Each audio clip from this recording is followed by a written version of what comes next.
Sayyidiman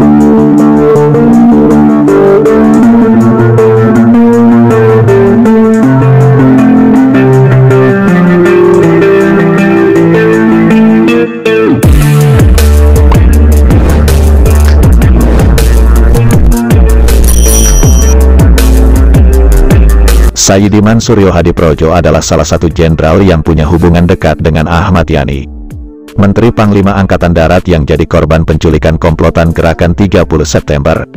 Dalam blog pribadinya, sayyidiman.suryohadiprojo.com, Sayyidiman bercerita, hubungannya dengan Jenderal Ahmad Yani bermula dengan perkenalan dengan sang jenderal pada tahun 1956. Waktu itu Jenderal Yani yang baru selesai mengikuti pendidikan di Command and General Staff College di Fort Leavenworth ditetapkan sebagai asisten 2 operasi di Staf Umum Angkatan Darat, SWAT, di Jakarta. Jenderal Abdul Haris Nasution yang waktu itu menjadi Kepala Staf AD, Kasat, telah menarik Pak Yani dari Komando Tentara dan Teritorium 3 Jawa Tengah untuk dikirimkan ke pendidikan di Amerika Serikat itu. Pak Nas melihat kualitas Pak Yani yang tinggi sebagai perwira yang ketika itu dibuktikan oleh Pak Yani sebagai Komandan Resimen. Sebagai Danmen, Pak Yani telah berhasil mengatasi masalah Darul Islam atau DITI yang terjadi di Jawa Tengah bagian Barat, tulis Sayyidiman dalam blog pribadinya. Masih menurut Sayyidiman, ketika itu untuk mengatasi DITI Ahmad Yani membentuk pasukan yang diberi nama Banteng Riders. Satu pasukan yang diberi latihan khusus seperti yang kemudian ada pada pasukan komando. Dengan pasukan itu diselesaikan masalah DITI tersebut dengan sukses. Maka setelah Ahmad Yani kembali dari pendidikan di Amerika, kata Sayyidiman, Jenderal Nasution menetapkan Yani menjadi asisten operasi SWAT. Bersama dengan itu temannya Alwin Nurdin yang menjabat Komandan Batalion 306 juga ditarik ke SWAT 2 untuk membantu Ahmad Yani dalam pengurusan operasi TNI Angkatan Darat. Alwin Nurdin yang berpangkat mayor telah menyelesaikan pendidikan staf di Hogere Kriegsschool atau HKS di negeri Belanda pada tahun 1954. Pak Nas juga yang pada tahun 1952 mengirimkan Alwin ke Belanda setelah ia menjadi peserta yang lulus terbaik dari pendidikan kursus persiapan HKS yang diselenggarakan SWAT pada tahun 1951 di Jakarta. Saya juga menjadi peserta kursus itu dan sebenarnya lulus kedua. Akan tetapi saya masih berpangkat Letnan 1 dan Belanda menetapkan pangkat Kapten atau lebih tinggi untuk masuk HKS.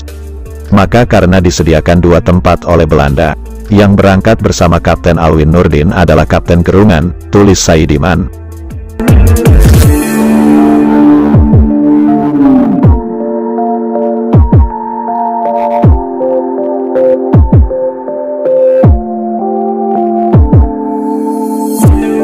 Setelah kembali dari pendidikannya di Belanda, menurut Sayyidiman, Alwin Nurdin ditetapkan menjadi Danion 306 Siliwangi.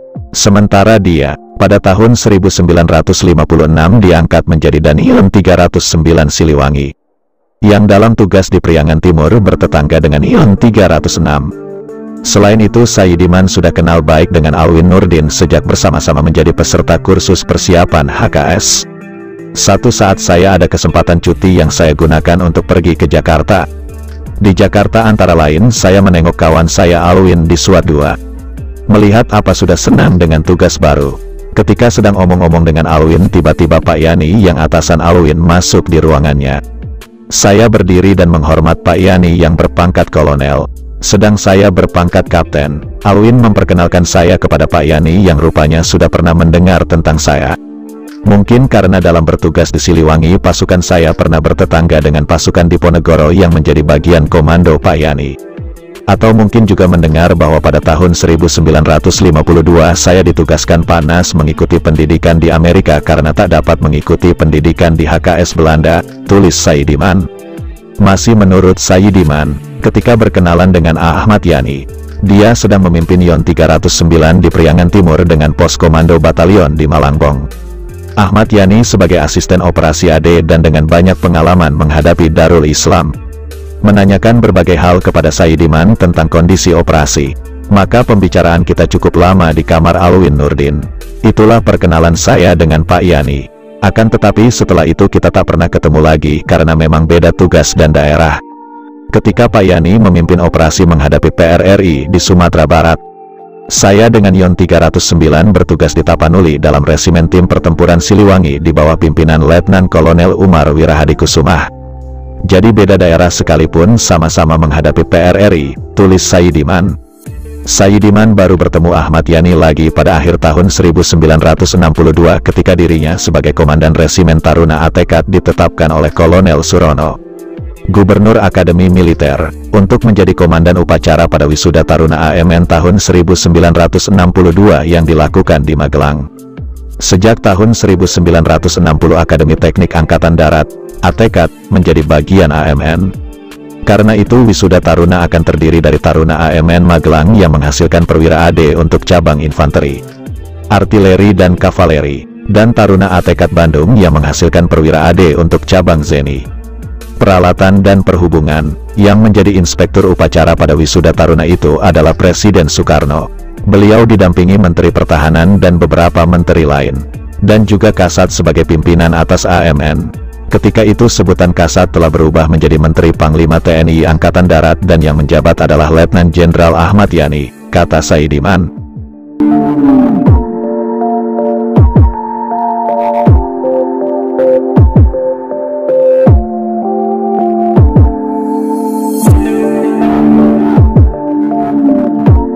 Sayyidiman melanjutkan ceritanya, setelah upacara selesai, dia didekati Brigjen Muskita, wakil asisten 2 SWAT, yang turut dalam rombongan Presiden dan Pangat. Ia bilang bahwa Jenderal Yani mau ketemu dia dan dirinya diminta datang di ruang Andrawina nanti setelah rombongan selesai santap siang. Saya jalankan instruksi Pak Muskita dan kemudian ketemu Pak Yani. Setelah bicara tentang hal-hal umum, Pak Yani mengatakan, Sayyidiman kamu pindah ke SWAT bulan depan untuk menjabat Paban organisasi di SWAT 2. Bulan depan berarti Januari tahun 1963. Dan sejak itu saya ada di lingkungan yang dekat dengan Pak Yani, tulis Sayyidiman. Sebagai Paban organisasi, kata Sayyidiman, dia berfungsi mengurus organisasi TNI Angkatan Darat dengan aneka persoalannya, baik di pusat maupun daerah. Maka mau tidak mau dirinya cukup sering bertemu Jenderal Yani. Sekalipun ada Deputi Operasi, Mayor Jenderal Mursyid, dan Deputi Administrasi, Mayor Jenderal Suprapto, dan ada pejabat di atas saya, yaitu Asisten 2 Operasi, Mayor Jenderal Jamin Ginting, dan Wakil Asisten 2, Brigjen Muskita. Toh tidak jarang dia dipanggil Jenderal Yani untuk membicarakan hal-hal tertentu. Juga terjadi dalam rapat mingguan SWAT yang dipimpin Pangat Ahmad Yani. Saya cukup sering harus mewakili Asisten 2 dan Wakil Asisten karena kedua pejabat berhalangan. Sekalipun saya hanya jabatan Paban dan berpangkat Letnan Kolonel, para deputi dan asisten Pangat serta Pangat sendiri selalu memperhatikan dengan serius hal-hal yang saya kemukakan, kata Sayyidiman. Menurut Sayyidiman, itulah terutama yang mengesankan dari Jenderal Yani. Ahmad Yani, di mata Sayyidiman adalah seorang pemimpin yang efektif, baik di lapangan maupun di staf, dan selalu secara demokratis memperhatikan kondisi dan pendapat bawahan. Buat Sayyidiman, rapat SWAT yang dipimpin Jenderal Yani merupakan rapat staf yang paling bermutu yang pernah dialami. Tidak pernah ada masalah yang bergantung, karena tak ada keputusan pimpinan. Dan tak pernah ada pembicaraan bertele-tele, sebab mau tidak mau semua peserta rapat menyesuaikan diri dengan sifat Jenderal Yani yang lugas tegas tapi fleksibel, serta keputusan-keputusan yang cerdas sebagai hasil pembicaraan.